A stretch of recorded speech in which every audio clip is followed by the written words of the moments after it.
Okay. So maybe I should put this up.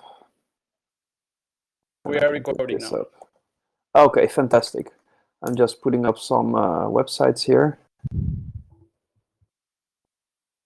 So maybe we should introduce ourselves, perhaps, Redon. So my name is Vincent van Gerven Oei. I am one of the two co-directors of Punctum Books, and since last year we made a pledge, somewhat official, that we would aim to transition all our infrastructure to open source. And the reason we made this pledge is because we realized that as an open access publisher, or that for open access to survive and truly be successful and be actually a sustainable model for scholarly publishing, scholarly communications, every single aspect of the pipeline of the entire production or value chain, or whatever we're going to call it, should be open. So that means that not only the end product itself should be open, but also everything on which that end product, that book or that article is produced and disseminated. Because if it's not, then this allows commercial actors to capitalize on that specific point in the value production chain.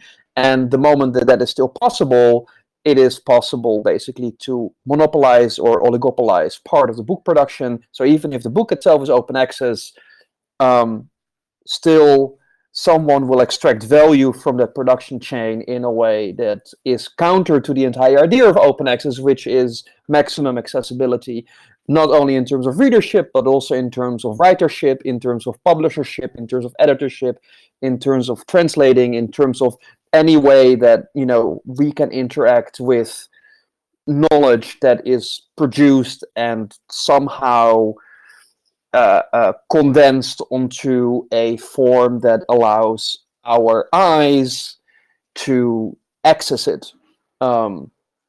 Namely, usually a book, or be that a website, or be that a performance, or any other form of communication between human beings that involves the eyes and probably also the ears. I don't even see why we would privilege the visual organs here. So so that's been our, let's say, rationale behind this.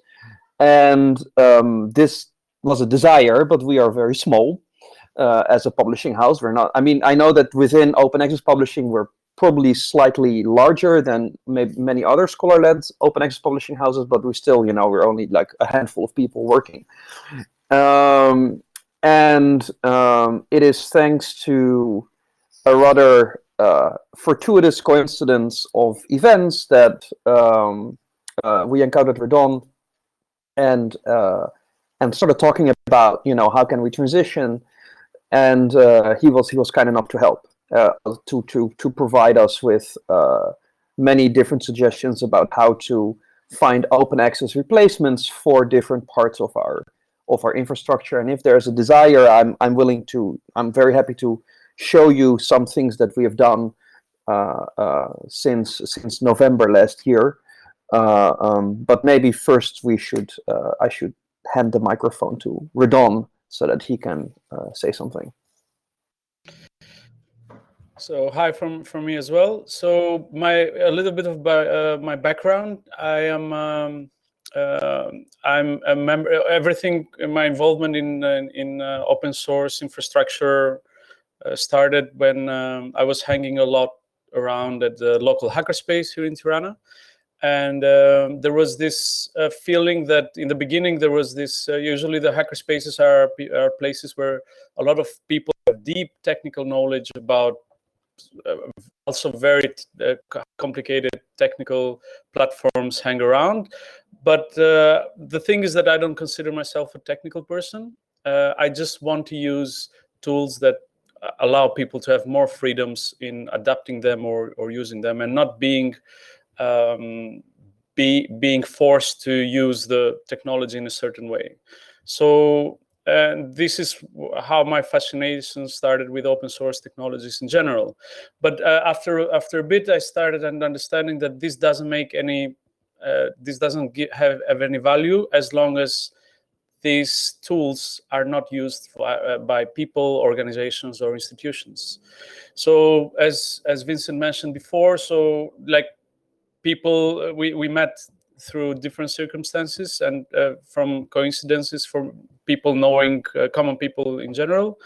And the thing is that I was very surprised that it was one of the rare cases where someone that runs a project which is punctum books, for example, is interested and knows very well what the importance of having also their infrastructure open source, because we have a press like punctum books that is open access by design, but the digital infrastructure usually is used the easiest thing that everybody knows, and usually this kind of infrastructure is proprietary, is from big companies that scale, and then they can give it for free in the beginning, and after that bit they can lock you in and make you use the software in a way that they want you to use it.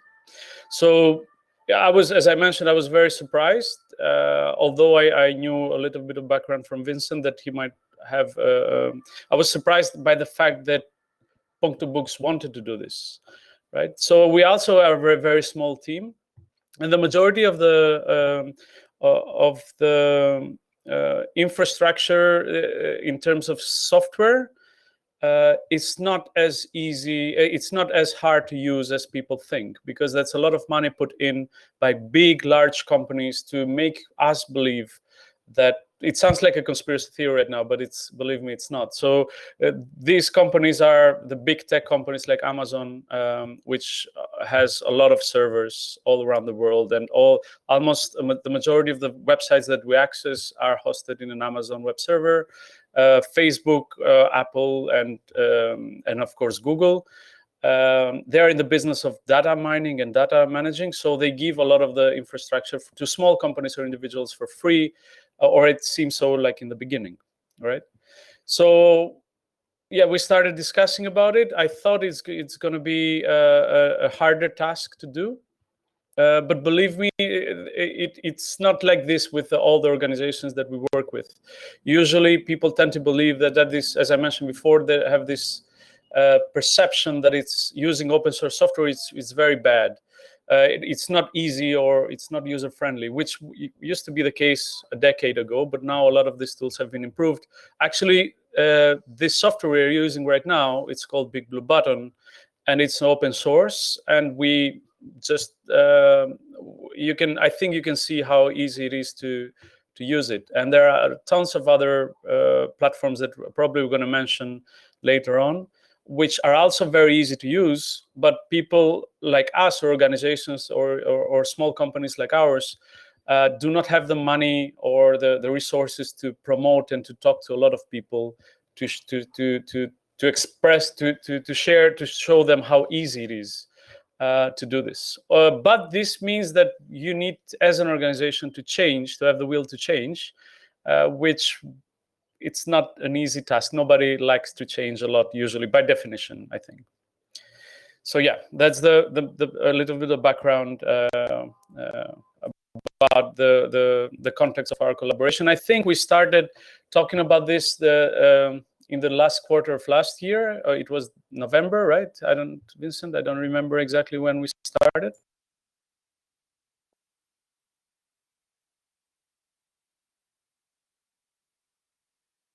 Yeah, unmute. I'm now unmuted. In November, I think we started.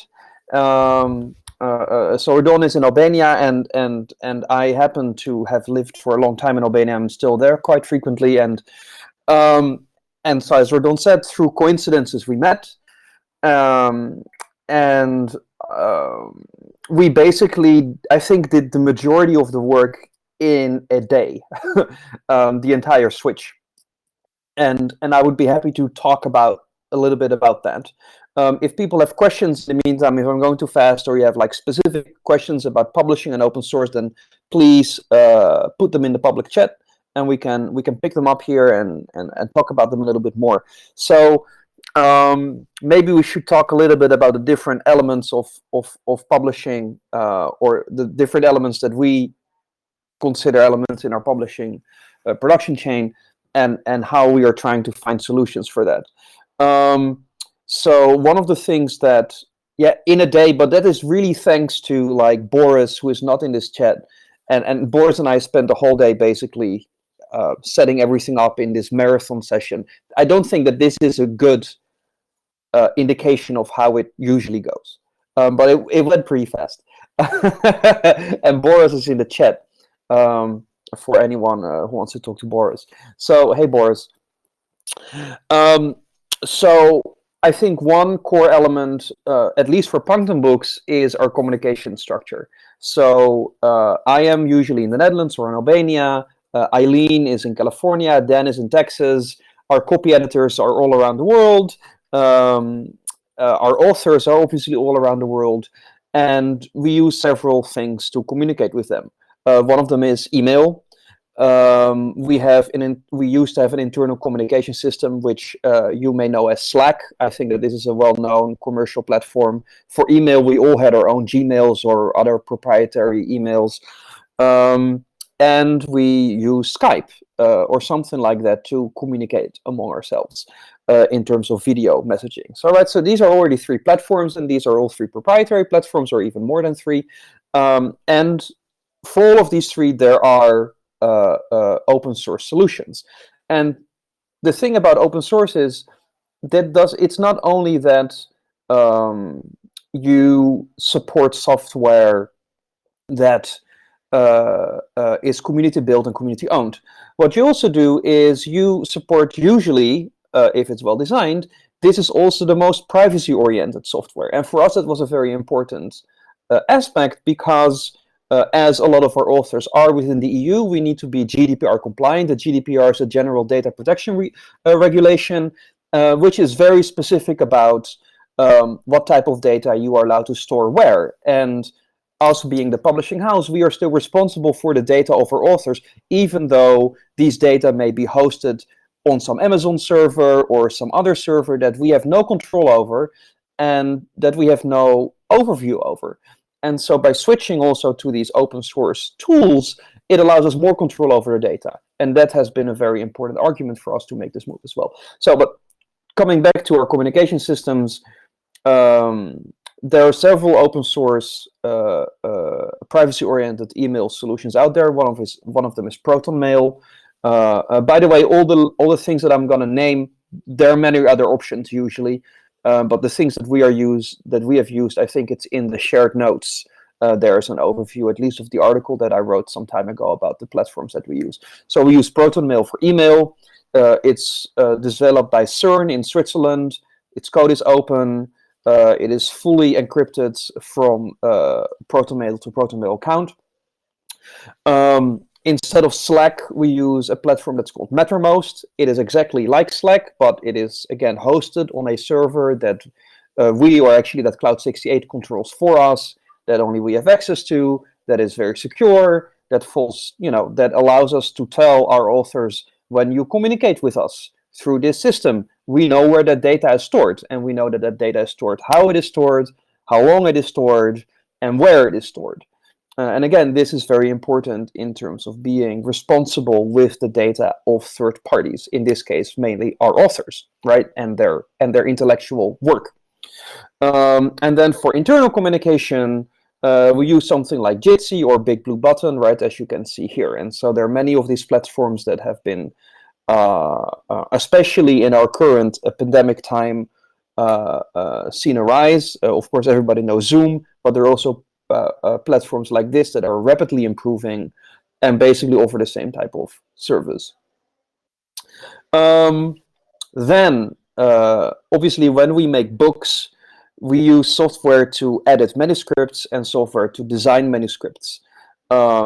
Usually, authors use something like Word to write their manuscript. I think, at least in the humanities, this seems to be the standard platform. I myself have always used LibreOffice, which is a Office suite that is like Microsoft Office but open source, and which allows you to edit also Word documents and Excel documents in their native format, but on software that is completely open source, LibreOffice. At the same time, and this is something that Punctum was already involved in since, I think, 2018, we are involved in developing Editoria. And Editoria is basically a tailor-made open source software suite for the design and typesetting of text that works fully in browser. And a little bit, I think next week, Redon and I will team up again to give a demo of precisely that system, which is currently still in development, but is very promising in terms of first getting out of the Google Docs and the entire Google Office suite, which of course again is proprietary. Once you upload a document or numbers into the Google Drive, it is automatically data mined.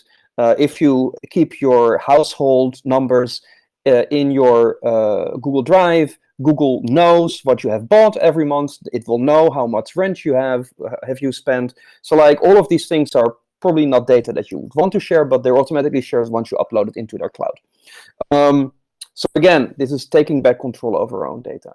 So Editoria is something that we are really keen about because it offers this type of shared collaborative space for book editing, which would, once it's implemented, save us a lot of time going back and forth between authors with emails, which is always rather hellish. And on the output side of it, it will allow us, I think, in the future, once I re-educate myself into a CSS wizard, to replace InDesign. And InDesign and the entire Adobe platform is obviously another of those proprietary platforms that is very expensive, that I do not own because I have a subscription, and once I stop the subscription, this software is no longer on my computer. All the fonts are no longer on my computer, and all the design work that I've done over the last 3 years is no longer accessible. This, I think, is an unacceptable situation. And so Editoria allows us at least to imagine a future in which we're no longer beholden to this specific piece of software, which for those of you who are in the publishing industry know, it is omnipresent. There is nothing else, and it is a complete monopoly, and it's expensive, and it is clunky, but everybody and every single designer in the world uses it, either legally or illegally. And we have to move away from this. We have to move away from this simply because it is not serving our interests. So that is the Editoria part. Then there is, as a third part, so we have communication, we have book production, and then the third part is basically our internal management, archiving, our billing, our file storage, all that sort of thing. Most of you will probably use something like Dropbox or Google Drive to store files. Apart from the fact that these files are data mined for profit in the end, and that you have no control over where those data are stored, how they are stored, you have no idea. You are beholden to a company that owns your stuff. And once you stop your Dropbox subscription, the data is basically gone. Also, when you decide to stop your Dropbox subscription, you have no idea how long they will keep your data. So you're really giving things away that in the end is the intellectual property of your press and of your authors. And being an open access publisher, we of course want intellectual property to be as least restrictive as possible, but it also means that we really care about ways in which these things can be monetized in a way that we don't think is correct. And I think this is one of the cases in which this is a monetization that we do not support. And so we decided to move all our files to Nextcloud, which I'm also happy to show. It is like Dropbox. There is a little thing in my toolbar right here that syncs it up with a server. But instead of it being a Dropbox server that I don't know where that is, I know where this server where our Punctum books data are, and I know the guy who is managing that server, and I know how well it is encrypted, and I know how many backups there are, and I know how frequently they do the backup, and I know that whenever I need a backup, I can call someone that I trust that will give me that backup. And so there is a much more direct connection for the same price. I mean, all of these things, in the end, if you have a professional license of Dropbox or professional license of InDesign or professional license of Microsoft Office, all these things cost exactly the same, if not less, at the risk of sounding like a salesperson, than the commercially available options. With the added bonus is that you control your data and you know where the things are. And being a rather obsessive compulsive person and a Virgo myself, I think that this is really important. So we have a Nextcloud in which we host all our data, basically like a Dropbox. With the added bonus is that there are many different options and many different gradations of sharing and security that you have in Nextcloud that you don't have in Dropbox. And to give you an example about how I would say malicious something like Dropbox is, when we were doing the transfer, we noticed is that usually, I mean, what you think when you have your files on your computer and you have switched off this smart syncing option from Dropbox that, that pushes most of the stuff in your cloud. If you have switched that off and you think that you have most of your files on your computer, we try to just move files from the Dropbox folders into the new Nextcloud folder and then sync it up. That didn't work. The files are simply not there. Nextcloud said, you have absolutely given me nothing except for some type of weird pointer. We had to copy and paste files manually from Dropbox into Nextcloud, which means they had to be downloaded from Dropbox, copied, pasted, and then uploaded back into Nextcloud, which means that even though Dropbox tells you these files are on your hard drive, they are not, in fact. They are just very quickly downloaded. And so the fact that this happens without us being clearly notified, I'm sure it's somewhere in the terms and conditions, right?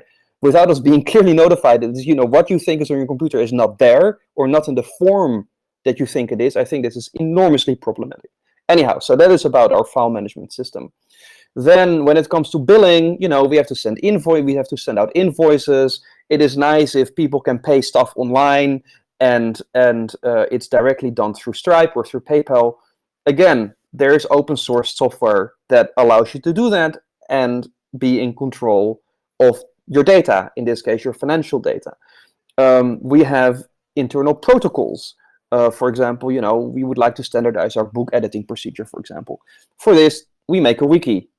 There's free software, open source software that is used for Wikipedia that you can just install on your own server, and it allows you to create this internal documentation. At some point, some of our authors said, well, we have audiobooks, right? So we would like to link audiobooks to the written books that we publish. And so we reached out to Redon. It's like, is there something that allows us to host audio like SoundCloud? But again, something that's open source and where we know that the MP3s or WAV files that are sent to us by the authors are safely stored and accessible and shareable, but not on a proprietary platform. And again, this exists. So it requires some time, and I would have difficulties finding these things myself, but they do exist, and we are very, very happy to share that knowledge because it's the same price and your data is just safer. So I think that's my pitch. I would be very happy to talk about how the transition itself works. Maybe Redon, should I just continue talking? Is that okay?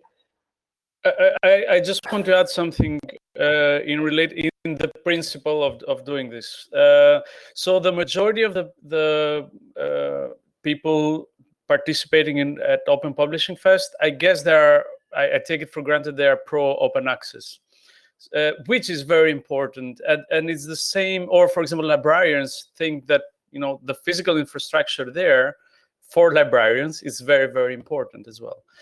And it's this physical infrastructure, or whatever infrastructure you have to do your job, it's very important to be to be taken care of. And unfortunately, the majority of the organizations or entities, because they think it takes time, they don't take care of it. So about the transition, I think what we did together was not a good case study, because we did it in one day. But the most sane thing to do, I would say, would be to go one by one. The majority of the people, for example, from my experience, that what they want to do in the beginning is, before the pandemic, they wanted to have file saved somewhere. So they had Google Drive or Dropbox, and they choose Nextcloud. So Nextcloud is the first thing that people usually ask, and mainly after that it comes usually an alternative to chat, Slack. And both of those, there are people out there that can help you move all your data from these platforms to Nextcloud or Mattermost or Rocket Chat, which are two of the alternatives that you mentioned before. And it depending on the kind of data you have. For example, if you have many files on a Google Drive, it's going to take longer for someone that is haven't organized them well, to move them from Google Drive to Nextcloud. No, I mean, actually, sorry, Redon. I mean, for us, like setting things up was a day, but like moving the files from Dropbox to Nextcloud, it took me a week. It was a massive operation. It was like, I don't know, 300-400 gigabytes of information that had to be uploaded. So that in itself takes a long time. But also just sorting it out. I mean, of course, you do a big cleaning in the same time, right? But yeah, that like the transfer itself takes a long time. Yeah, sorry. Yes, and actually it takes a long time, and you need to do it gradually. I think it helps, from my experience, it helps people do some housekeeping, delete some files and remove access from people that should not have access to some other files, etc., etc.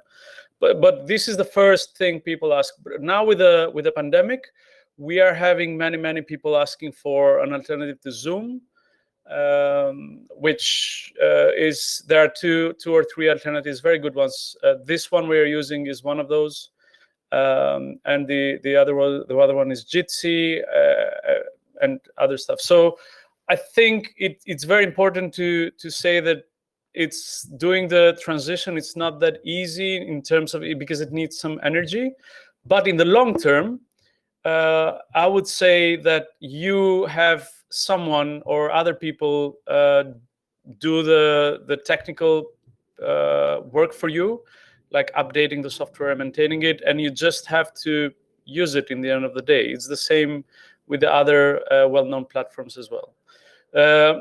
One thing you didn't mention is that, and this is related to also open access as well, is the fact that almost all the open source platforms by design have used all the open standards in terms of files and in terms of audio, text, or video files. They promote more, or by design they tend to use more open standards for their files than the other proprietary platforms as well. So this is what I wanted to emphasize in this process. But the process of transferring, I would say, take one platform, finish it, take another one. So from Dropbox to Nextcloud. After that, yeah. And I think that a lot of the speed is dependent on buy-in from the people in your organization, right? You all have to want to transition, because if like half of your people are still using Dropbox and refuse to move to Nextcloud, then it doesn't work, right? So if still people are hanging out on WhatsApp or Slack while you've set up your Mattermost, so it is really also, I mean, frankly speaking, about enforcing a new regime and creating new habits. And that is very often the most difficult thing. I mean, Punctum is very small, So, and we all agreed also on an ideological basis that this is something that we should do. So that habit creating part was easier. But I've also been in other organizations where that habit creating part is much more difficult, and it just takes a long time to extract people from their habits because they really like WhatsApp and they don't want to go to Signal, or they really like Slack and they don't want to go to this Mattermost, and it's weird and it's strange. But once you use it, it becomes the new habit. So there was a good question from Zoe in the public chat, and Boris already gave a little bit of a answer to that. So so at least when I can speak about Punctum, we try to, when we can, actively contribute to development processes. We are not specialists in all the software that we're using, but when it comes to Editoria, for example, this is an open source platform that we have been involved in actively in beta testing, in bug catching, in talking with developers about how to improve it. And we tested several beta versions, and so we put in a lot of labor to help that piece of software get better, because this is something that we understand well, which is publishing, and it's something that we need, which is open source publishing software. When it comes to other open source platforms that we use, we are of course much less knowledgeable about development processes. So of course, us working with Redon, and again, I don't want this to devolve in a PR thing, but like our choice of working with Redon and his company has also been that I know that they actively contribute to the development of the open source software that we are using. And so I know that the money that we pay them for it also goes back to the open source developers and open source communities that are surrounding these platforms, right? So the choice of company, or the choice of, and of course there are many different providers of this open source software, but most of the people that do provide open source platforms are themselves active contributors. So if you pay them for their help and assistance, then you are indirectly contributing to the further development of these open source systems. So you can actively contribute yourself, which we try with some of the things that we use. And with others, our contribution is more indirect. There are two questions, one from Zoe and the other one from Fred. So Zoe asks, they're interconnected. So Fred asks if there are any people, so he wants to self-host Nextcloud, and if there are any companies doing that. And Zoe also asked if there is how about financial compensation for this thing? This also, you answered this, but I also wanted to say my take on it. So these things are very interconnected. So usually people that have so Fred, you can go on a list that I think my friend Boris is going to share now, is a link of ethical hosters out there, which you can choose and pay them in order to host these platforms for you. And they have some things in common. And one of these, they take your privacy very seriously. They take other elements as well. For example, they really want to have servers that use renewable energy. So you can choose there. And usually these people, because we know them, the majority of these people that have small companies, they contribute back in one way or the other. So some of them contribute in translations, some of them have support, some of them are collectives, give free a lot of their what they're getting in terms of back to the community. Almost all the people I know, they give back on also reporting bugs, or they have technical knowledge, so they fix these bugs as well. For us, for example, we are very close to the Nextcloud community and the people that are running it as well. So people like you, like Punctum Books, or like librarians, they usually go to entities like ours that are considered ethical, and usually these entities or a small group of people, they go back to the community and improve the software as well. So I can only count the number of bugs that there have been reported from people I know recently, which will improve the software in the end of the day. So the whole ecosystem, I think it's amazing. It's very bad that we don't talk a lot about how things work. And it's the first time, I think, the last 5 years that I've seen that it's not only about a group of people that contribute to the Linux.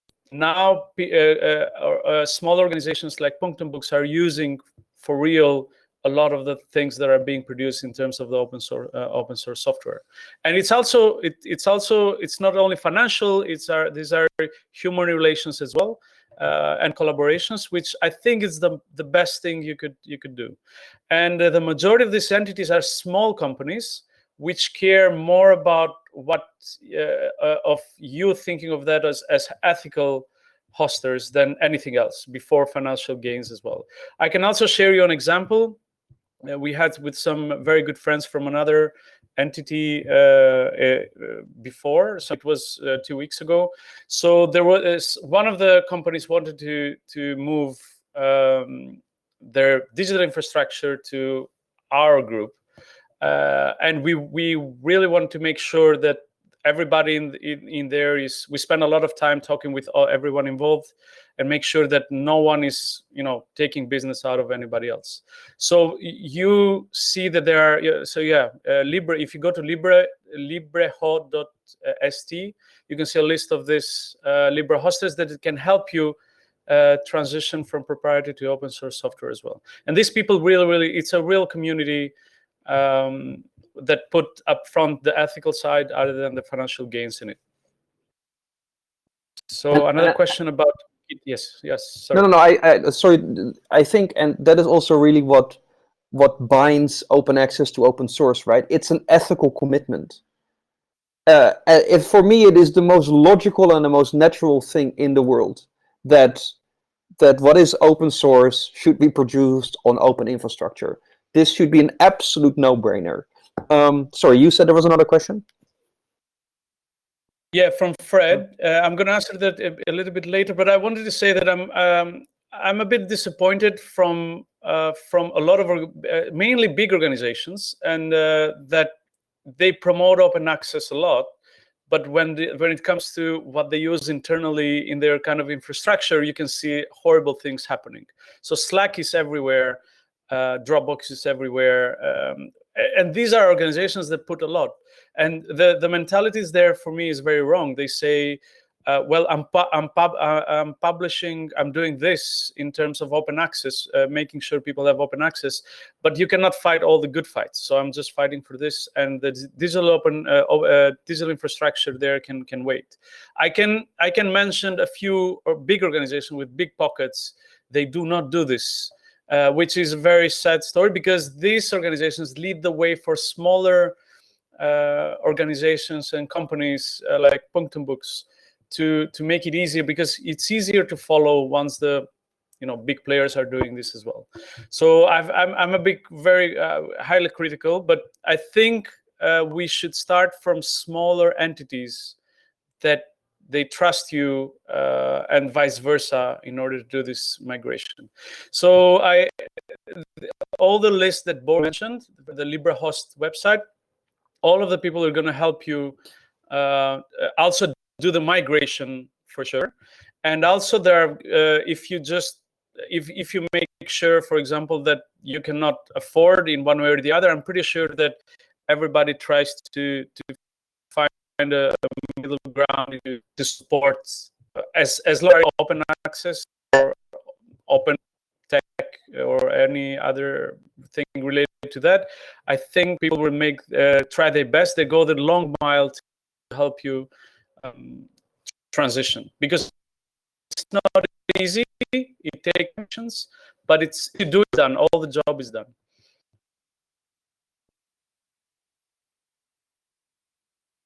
I have nothing to add to that, Redon. Maybe if there are any more questions, we would be happy to. Yes. All right. Well, Zoe, thank you. Thank you, Zoe. So yeah, Zoe, if you go to the Punctum Books, if you have any questions website, you can also have the chat there. There should be the link to the chat. So I just want to add, all the share notes are there. And there is a community support program for a lot of the people that want to join, that can try out this, how it works. You can join the chat of Punctum Books or the chat of the Open Publishing Fest to ask any questions. I think a lot of people that are organizing it are hanging out there. Yep. I think Fred and Ellie are great. Okay.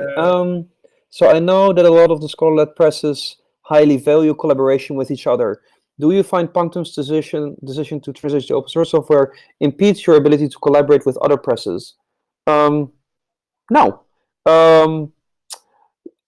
Like the collaboration, at least between the open access presses in scholar-led, is not yet at the point that we are sharing infrastructure. However, we are having, so Scholar-led, for those who don't know, Scholar-led is an organization currently consisting of 6 open access presses that are Scholar-led. That doesn't mean necessarily academy-led or university-based, but it means that all the presses are led by scholars. And we're all fully open access, and we are now in the process of incorporating together as an association, also with the idea that we would like to share infrastructure. There is still a lot of debate going on what that infrastructure should be and how that should be shared. But many of us are already switching to Mattermost. We are working on several projects together in which Nextcloud is used as the file hosting service. Some of us are experimenting with Editoria, so it's like it's a bit of a patchwork. Does it impede collaboration? I don't think so, because like in the end, as Redon already indicated, all of these systems use open standards. And so they're by definition compatible. So whatever I write in LibreOffice can be read by anyone on any other computer. Whatever file is produced in the end by Editoria as a PDF or an EPUB, which can be opened anywhere. So like, in that sense, I don't think it impedes collaboration, or at least I have not experienced it as being an impediment. Not more of an impediment, by the way, than using InDesign and then somebody not having the latest version of InDesign Cloud or whatever it is. And I'm sorry, I cannot open this InDesign file. Can you make it an InDesign transfer file or an InDesign inter-exchange file and then embed the fonts? So I can. Oh, but wait, I don't have the fonts because I don't have that package. So can you send me the fonts illegally, or can I replace them with other fonts? Right. So. I would say that with proprietary software, the compatibility issues are much more problematic than with open software. I think there are many more impediments when you use proprietary software than when you use open software. So that would be my, very long-winding answer. I wanted to add something there. So some of the software that were mentioned, that also are on the share notes, they use a concept called federation, which means that if I have Nextcloud on my server and Vincent has his own Nextcloud on another server, these two things can be connected very easily together. And you can have one file getting accessed from more and more Nextcloud instances, we call them.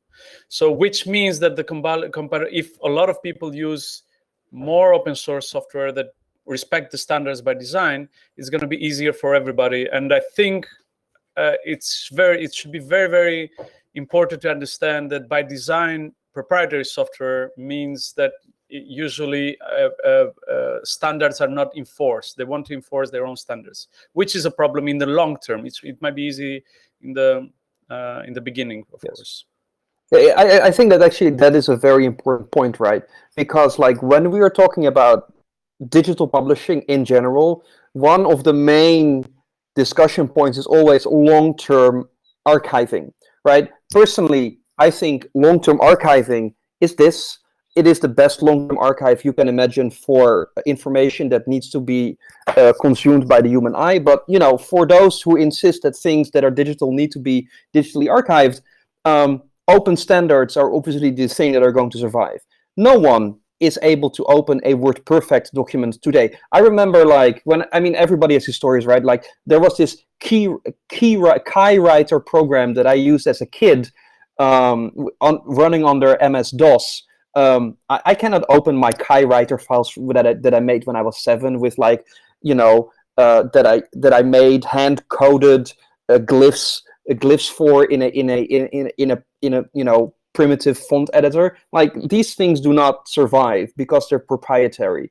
Any proprietary file storage system, data storage systems is not going to last. It's going to last even less than the open file systems that will be on the hard drives that will be illegible within the next 5 years. So, but that's a hardware issue. Then at least on the software side, the data should technically still be accessible. So also when it comes to digital preservation, open source is the only way.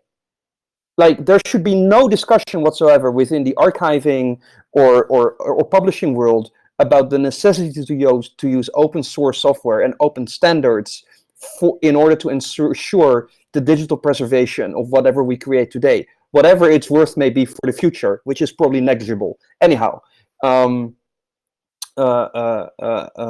yeah, sorry to add that on.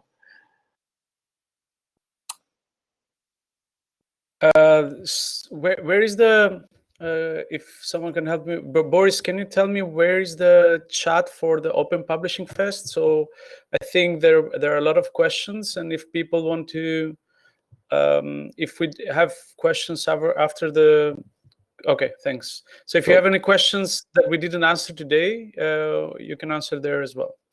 I think we can wait also, I think Boris also dropped a little bit above, like, the Punctum Books chat, which is an open chat, so you can just create a login and ask us anything about, if you have more publishing-oriented questions. We are very happy to discuss with anyone later outside.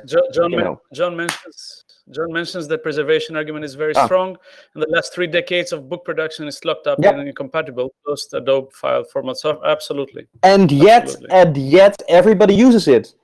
I mean, if preservation is such a big deal that I always hear it is, again, I am not very much wedded to it. Clay tablets have survived. Your PDF will disappear, like that. It will be irrelevant in human history, PDFs. Anyhow, if digital preservation is such a thing, why on earth is Editoria not like $1 million funded operation to save the knowledge of the human race? Like, why on earth are we still using InDesign? It's a mystery to me, and I think because, like, a lot of these discussions are in the end disingenuous. They do not actually look at the infrastructure that we use, but simply talk about, a little band-aid. We need a bigger archive, or we need a bigger hard drive or something like that, without thinking about what software is running on that hard drive. How is that hard drive built? With what components is that hard drive built? What labor, by the way, is going into the creation of that hard drive? Is that actually sourced of materials that we think will be sourceable in the future under humane circumstances, which they are not? So, like, all of this, like, for me, in the end, it doesn't stop at open source and open infrastructure. I mean, it is about the entire what Benjamin Breton called our stack, which in the end goes down to the way that we source the resources that are used in the chips, that are used in the hard drives. I mean, it goes all the way down, because, like, by making our book production chain open, that in the end is only like a drop in the bucket. It's about opening up that entire stack from cobalt mining up to cloud services. So at least that is the way that I think about it. And there's just otherwise. And again, So and again, I want to, because I'm also frustrated with this. So I said in the beginning, I will not name anyone, but it usually is, for example, you have all these or big organizations, they put a lot of money in, giving open access to stuff, and when they use proprietary software, because I don't know why, because probably the company that are using this proprietary software, it's in the same city where they are, and they lobby, and it's very easy for them. I don't know why this happens, but it's a mystery also to me why these things do not happen. But I think this had me, so starting working with you made me understand that it's easier to convince smaller organizations than to have to go to a big one and say you are wrong, because usually these organizations have many people in the decision-making process, and when you have a lot of people, the majority of them, especially in the middle management, they tend to not to be bold in doing changes. They want to preserve the things as they are. So for me, I've been delighted collaborating and working and helping smaller organizations than these bigger ones. So maybe I think the question might be, it's better to have 200 or 2,000 punctum books than one big, I don't know, Wikimedia Foundation. I mean, this is the entire idea behind Scholar-led. It is scaling small. Like, in the end, we're actually not against like big publishing corporations. We just believe that a wide variety of different publishers with different ways of operating and different ways of thinking about books, diversity in the publishing landscape, that is the key. Like, the death of the book is going to be not, the PDF, but the death of the book is going to be an oligopoly of knowledge providing, Google-esque, data mining moguls that lock in the entire scientific research production chain and basically smother it to death in proprietary platforms. And that is where we're going. I mean, recently the big open science deal by Elsevier, that is exactly what is that. It is basically locking in the entire research chain into proprietary environments in the hope that value extraction that you're losing at the end of the publication because it's open access, that you will recuperate at the beginning when somebody is entering data in an Excel sheet. And this is, I think, is utterly unethical and should be banned. Like, this is just, it's very upsetting. And I agree. So Dave says from the chat, seems that the presses that go this way deserve more prestige. I think this organization, what we're doing now, Open Publishing Fest, and other similar stuff, need self-organizing. Might be the right solution. I think it has worked in other areas. Why not in this one? And also, Fred mentioned is because of the money flow. It's easier to pay companies a lot of money than developers little money. You want to that's true. I agree, and that is so. I've been involved in open source communities since 2012 actively, and I couldn't agree more. So these big organizations, they don't. But I hope I'm wrong, but they don't. They just want to go to one big entity and give it there. The lawyers are happy because somebody takes responsibility for it, and that's it. And that's why I should work more into these small and presses and any other organizations that work in this area. All right, I think people are slowly leaving. It's 8 o'clock. Are there any final questions? Again, we both Redon and I are available on various platforms, on Twitter or wherever you want. Twitter again, right? It's like, really, why are we still on Twitter? Yet there we are. How do we extract ourselves from this platform? I have not. I mean, I've been able to get out of Facebook, but anyhow. So the recording is going to be available later. We will going to be around at the chat, as I'm saying it again. But please, if you guys want, if one of you wants to migrate, please go to the list that was mentioned before, librehod.st. Unfortunately, it's not very friendly, but you have it on the chat. URL friendly. You have it on the chat. And there, please ask one of these entities, of group of people, how they can help you. I'm pretty sure you can get a demo or in one of all these instances that mentioned before are listed on the shared notes or mentioned by Vincent. And yeah, that's Yep. LibreHost. I mean, Yeah, thanks, Silva. in a time in which migration is becoming more and more possible, more and more difficult physically, we have to migrate digitally. Yes. All right. Thanks, Thank you. everyone. This will be up somewhere recorded, I think, very soon. And thank you for attending. And I hope you have a great fest the rest of the week. Bye.